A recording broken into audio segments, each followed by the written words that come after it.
Hello everyone, I hope you're all doing well. In this video, I want to go over some questions, some comments that were made about the promised messenger of the covenant, Ahmad, whom we talked about in another video extensively. So I tend to call him the promised Ahmad. He's obviously Allah's messenger of the covenant, or as the Quran calls him, Rasul al-Mithaq.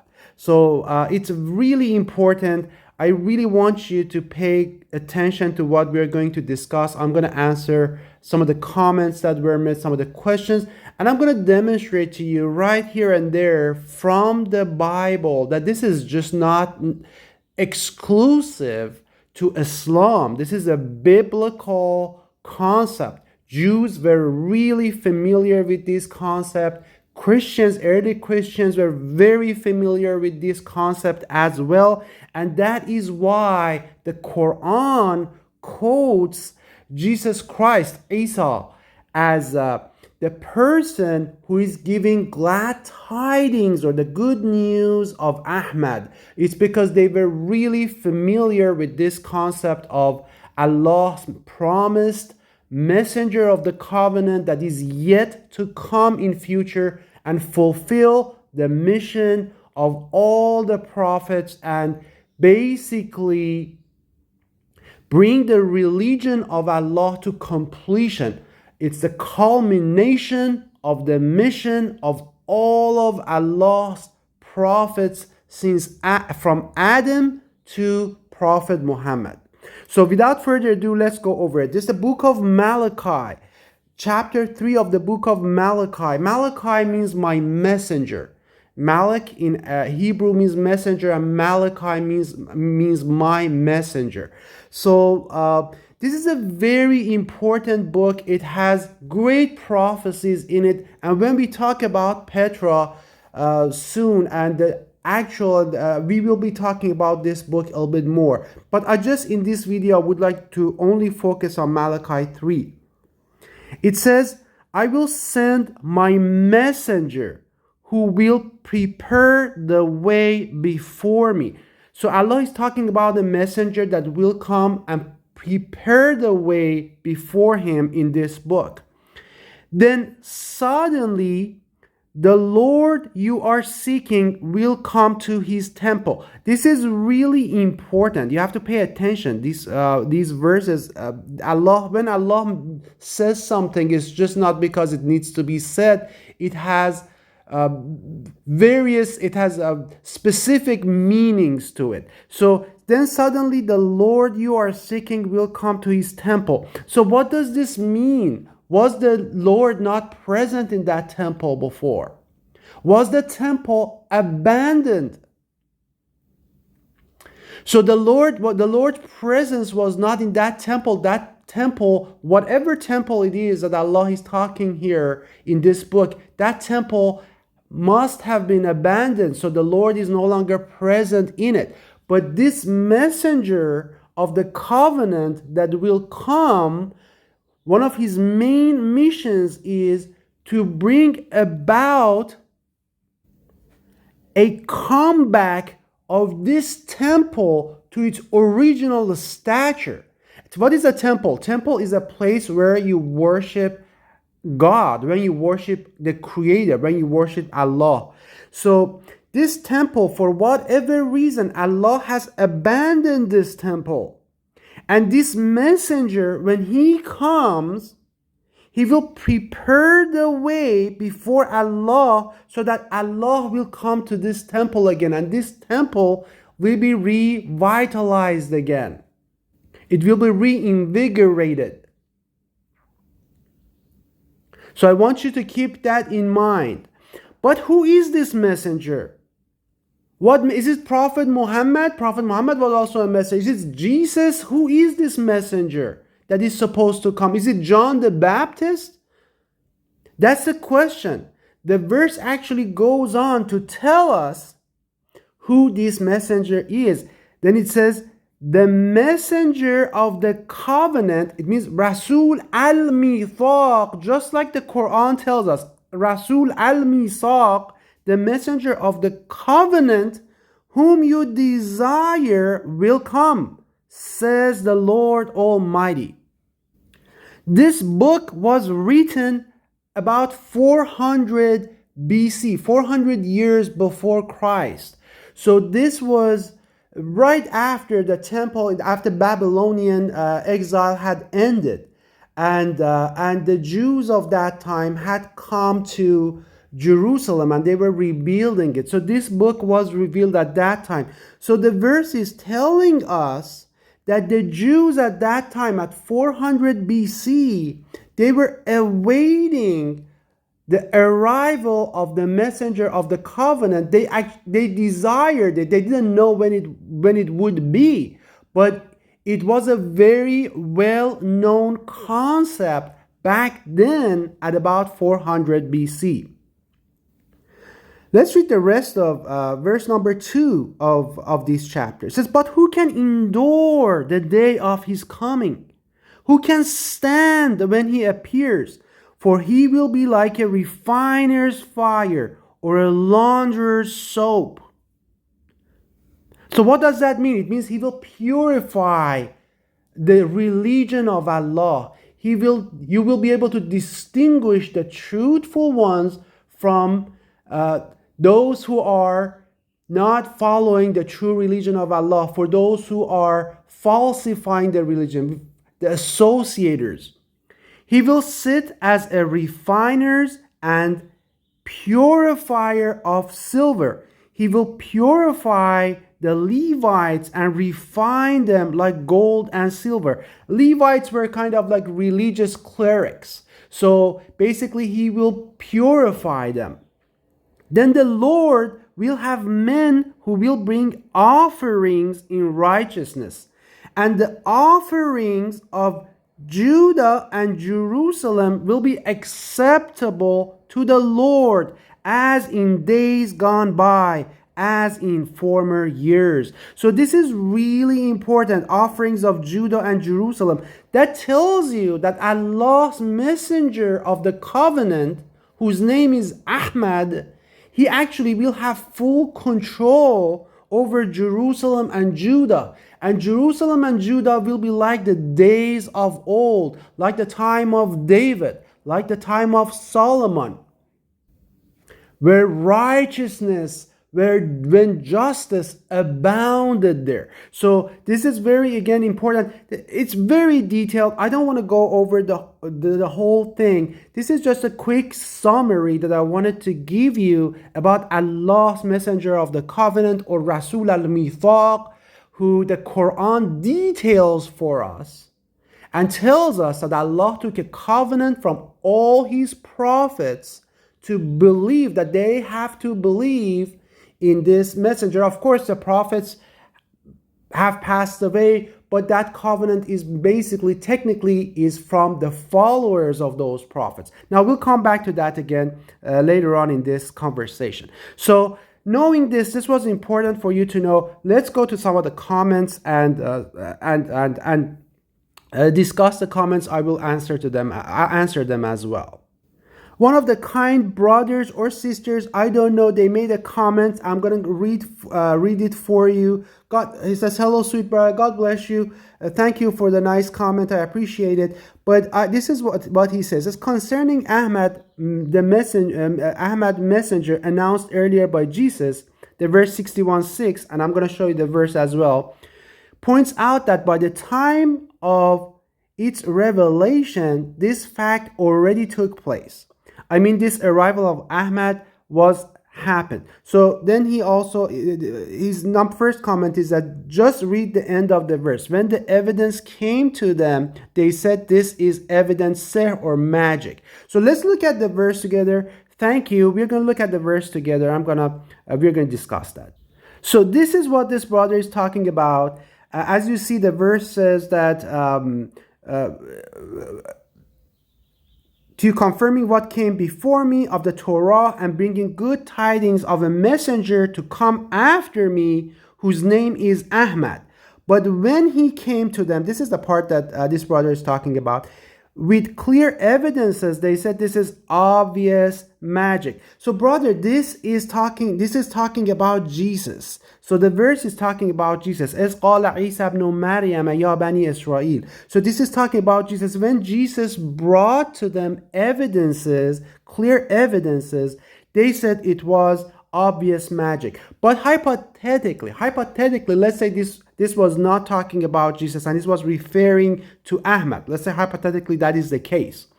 Again, that doesn't mean that this happened. If you are familiar with Arabic, if you are familiar with the Quran, this is used in prophecy a lot. When Allah uses past tense, what it means in Arabic, because in the book of Allah, remember, everything is written. Allah is prophesying. If it was for Ahmad, it isn't. This verse is, as I mentioned, is talking about Isa. But if it was about Ahmad, it means if it was about future, again, this would have been a prophecy that when Ahmad came, they said those who Ahmad was addressing told him that it was clear magic. So it would be prophecy. Having said that, this verse is clearly talking about Jesus and the signs that Jesus brought to the Israelites. As you know, Quran talks about these signs many times in the Quran, bringing the dead back to life. And I just don't want to go over that. You can read the Quran. And obviously, the Jews are contemporary to Isa, to Jesus Christ. They accused him of being a sorcerer, and this was sorcery, and they disbelieved in the Messiah. So this verse is talking about that. Now let's go back to your second question. In number 2, you mentioned this brother mentioned this meaning name Ahmad is synonymous of Muhammad at a certain point because the first is superlative form of the second. Brother, this is on what basis? Please kindly, on what basis are you using this? Is this some sort of a hadith? How have you come with this? A name if superlative of most of the names, many of the names are similar. For example, the name Hassan, and I can write this for you. Hassan in Arabic is similar to Hussein, but please excuse my handwriting. But But does it mean that they are the same? These are two completely different names. They have almost the exact same words in them, but they're completely different names. That has nothing to do with that unless you have something in the Quran that you can utilize and tell me that the name of the Prophet Muhammad, whose name was Muhammad, and Allah uses it in the Quran as Muhammad was Ahmad. There is no such a thing. The fact that these are they have the same root. Yes, I agree. They have the root of Hamada. So this is the root, Hamada. But it doesn't mean it's the same name. From the root of Hamada, there are various names. Like, for example, Muhammad is one of them, Ahmad is one of them, and Hamid is one of them. These are 3 different names. So I wrote it down for you. So this is the root of Hamada, and you have 3 different names of 3 different people. Muhammad, Hamid, Ahmad. These are all from the same roots, but it doesn't mean that these are the names of the same person. So by the method that you're talking about, basically, Prophet Muhammad must have had 3 names: Muhammad, Hamid, Ahmad. Where is the evidence for that? And on what basis are you saying that? So if you are following somebody's hadith, somebody has come up with this theory that Ahmad is superlative or just somehow connected to Muhammad, these are the same names, you have to be able to prove it from the Quran. You can't prove this theory from the Quran. In fact, these are 2 different names. It could not be any more obvious, but I know this is tough. This is really difficult. We have been, including myself, we have been brainwashed since childhood, since we were born, for thousands of years, for 1400 years. Our parents, our grandfathers, we have been brainwashed that Muhammad is Ahmad.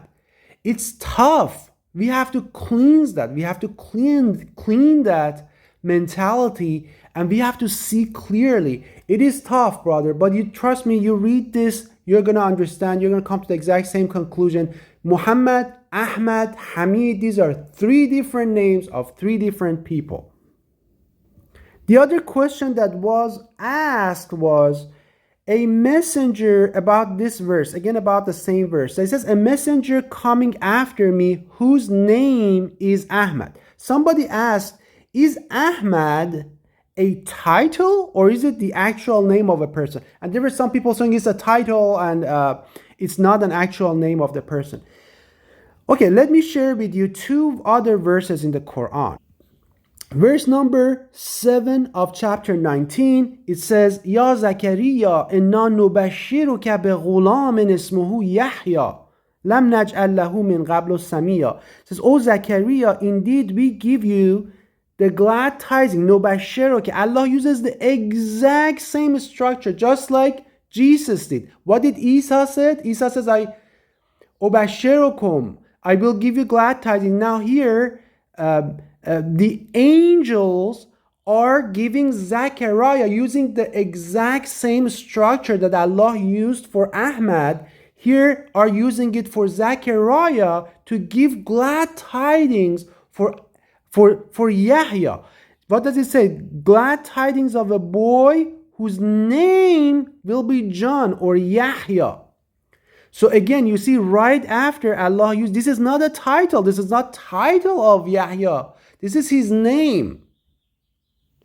So this, by the same token, in the same manner, Allah has used the exact same structure. Look, Mubashiran means I'm giving the glad tidings. Berasulan ya'ti min ba'di Ismuhu Ahmad. His name is Ahmad. Now let's go back. Now here it says Ismuhu Yahya. It means his name is Yahya. Now let's look at another verse. That's not the only instance of it. Verse number 45 of chapter 3. Allah actually uses the exact same structure for Isa as well, for Jesus Christ. It says, and when the angel said, Al-Malachi, when the angel said, O Mary, indeed Allah gives you good tidings, glad tidings of a word from him, bekalimatin min, a word from him, a kalima from him. Then it says, Ismuhul Masihu Isa ibn Maryam. His name is the exact same structure, whose name will be the Messiah. Here, the Messiah is the title, but then right after that, Allah says the name, Isa, Jesus, the son of Mary, Jesus, son of Mary. And remember, this is another point that I want to make. Allah does use the title here, but for the title, what does Allah says? Al-Masih. For the title, Allah uses an alif, lam, al behind it. It says Al-Masih. So if Ahmad was a title, what would have Allah said? Allah would have added an al. So you would have had Al-Ahmad. Just like Al-Mahdi is a title, right? Means the rightly guided one. That's the title of someone who is rightly guided, right? Allah would have said, if it was a title, Allah would have said Al-Ahmad. But that's not the case. Remember, here is for Al-Masih, Allah uses Al. But then right after the title of Al-Masih, Allah uses the name Isa, whose name is Isa, son of Maryam.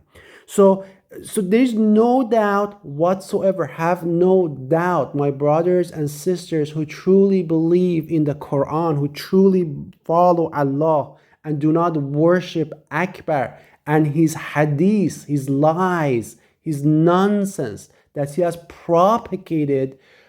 He propagated after the Prophet to mislead the early Muslims, and unfortunately they followed him and they were misled using that hadith. Have no doubt, just trust in the Quran. Quran is very clear, 100%. So hopefully this question was answered. So this is used for the name, have no doubt Ahmad is the actual name of Allah's messenger of the covenant, Rasul al-Mithaq. Another brother asked, was Ahmad supposed to be the first messenger who comes after Jesus?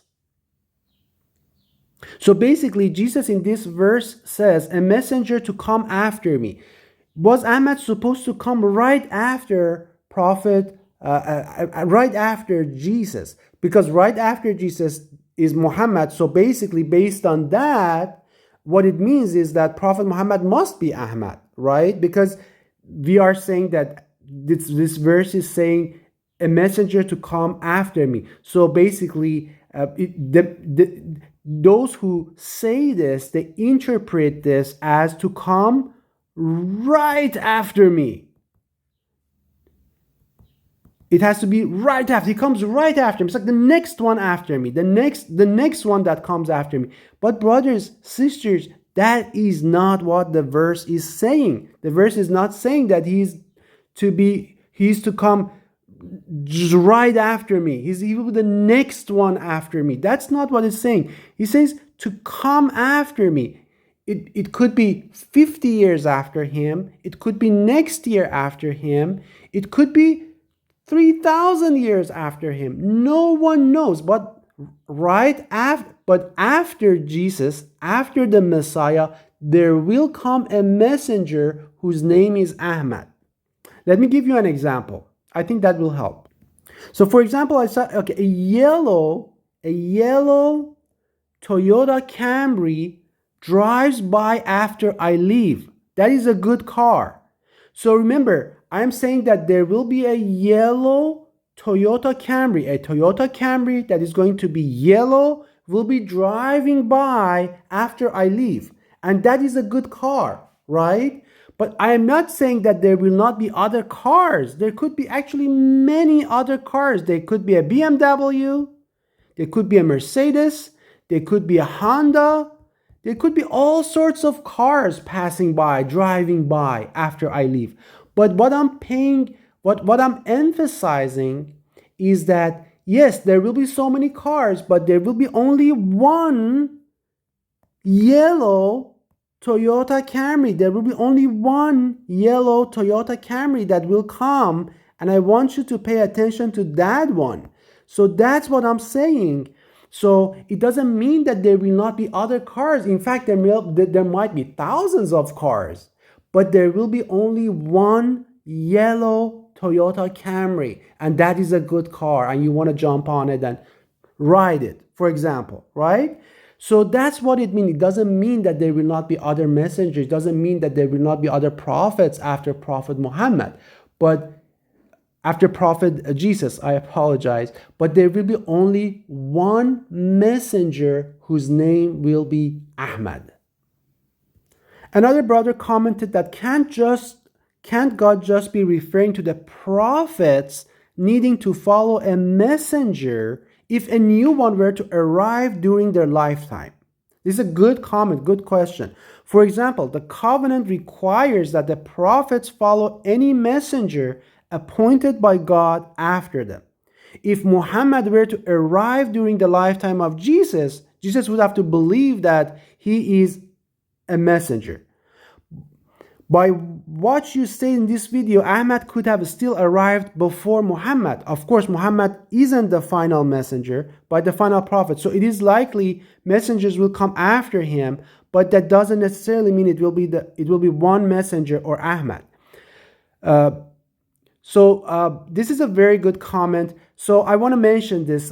First of all, messenger of the covenant is a specific messenger both in the Quran and in the Bible. So in both of them, Allah is talking about a very specific messenger, Rasul al-Mithaq. I just demonstrated to you from the Bible, let me just go back to it, that the messenger of the covenant is a very specific messenger with a very specific mission, and that is to prepare the way before the Lord, and the Lord will come to his temple. So this is a very specific mission that he has. So it's a very specific person. It's not like every messenger. It's a very specific messenger. Quran tells us the exact same thing. I don't want to repeat the previous video that I made about Ahmad. Please go back and look at it. That it's a messenger that Allah has taken covenant from all the prophets that he will come. He's the culmination. He's going to make Allah's religion victorious in the world. The other point I want you to pay attention is that when Allah is taking a covenant from a prophet, technically this covenant is being taken from all his followers. For example, when Allah took the covenant of the prophets from Moses, and Allah does mention that in the Quran, that covenant was taken from Abraham, from Moses, and from Jesus, and from Muhammad. So when Allah is taking that covenant from Moses, that covenant is put in the book of Moses, and that covenant is technically taken from all Moses' followers. So if Moses believes in something, if Moses follows someone and defends someone and supports someone, what does it mean? It means all his followers have to do the exact same thing. It means all Jews are supposed to do the exact same thing. Allah knows that the messenger of the covenant will come years after, thousands of years after. However, Allah also knows that the followers of that prophet are going to exist at that time.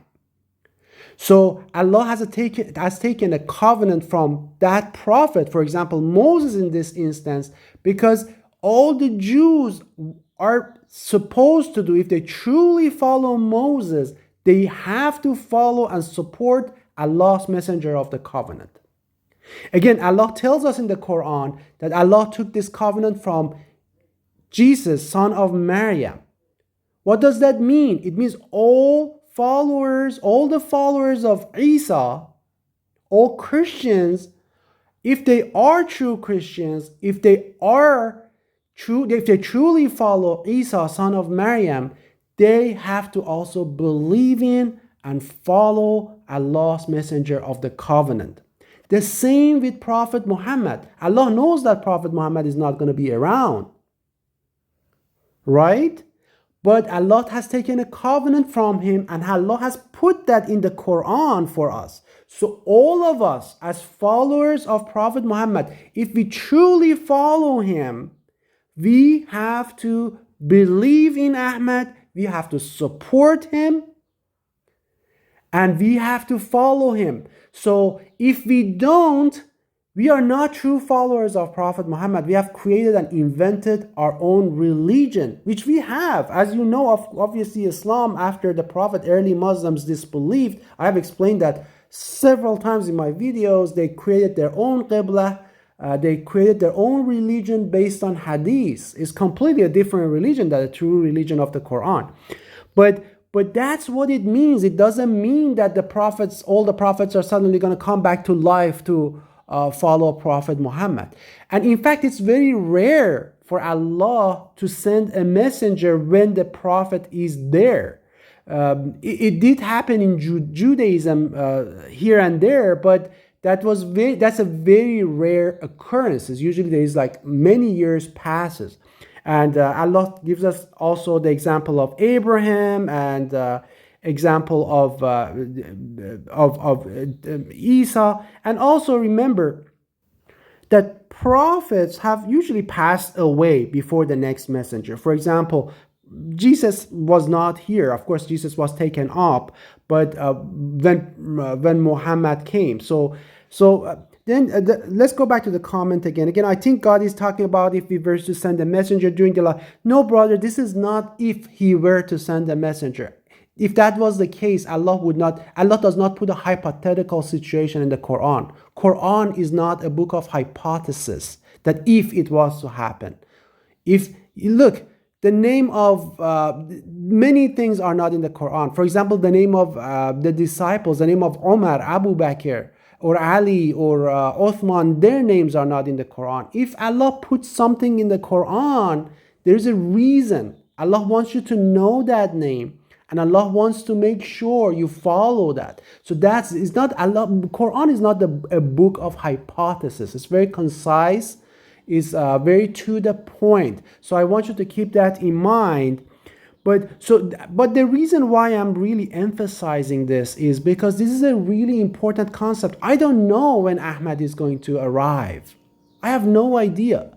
And no one knows. This might not even happen until like 2,000 years from now. I don't know, maybe like 50 years from now, or maybe it might happen tomorrow. I don't know that. Nobody knows that. But when and if this happens, you don't want to miss the boat. You don't want to miss this car. You want to jump on it. This is really important. And I mentioned that, please go back and watch that video I made about Ahmad. I mentioned that over there extensively. The reason this is really important, this is a concept that is not only in the Quran, it's actually in the Bible, and early Christians knew it. Jews obviously knew it. It's in their book. Quran obviously talks about it. But just like what we did after Prophet Muhammad, we said lan yab'ath Allahu min ba'dihi rasula. It means Allah will not raise after Prophet Muhammad any other messengers. We disbelieved. Early Muslims disbelieved in the Quran. They disbelieved in the actual historical Prophet Muhammad and his teachings. They invented their own religion, the religion of Sunnism, Shiism. I don't want to talk about it. So they said that there will be no messenger after Prophet Muhammad. Christians did the exact same thing. They said lan yab'ath Allahu min ba'dihi rasula. It means after Jesus, God will never raise another messenger. And every prophecy they find in the Bible, they say that is Jesus. For example, if you go ask a Christian about that messenger of the covenant, they say that's Jesus. That verse is talking about Jesus Christ coming. The same thing with Islam. It's very interesting. It's the exact same thing. Satan leads these two the exact same way, misled them the exact same way. Muslims did the same thing. Every prophecy in the Quran about Allah's messenger of the covenant, they say it's talking about Prophet Muhammad. The change of Qibla is about Prophet Muhammad. Ahmad is Prophet Muhammad. Everything you see in the Quran that is a prophecy about this messenger of Allah, they say it's about Prophet Muhammad. Christians do the exact same thing. Every prophecy they find in the Bible about this messenger, and there's many. Majority of biblical prophecy is about this messenger. Every prophecy they find about him, they say it's Jesus Christ. Which is ridiculous. It really is. But it is what it is. What can we do? So it's tough. It is tough. But if you only and only follow God and His Word, regardless of what book you follow, if you follow the Bible, you still get to the same conclusion. If you follow the Quran, you still get to the same conclusion. That's why it doesn't matter what religion you're born in.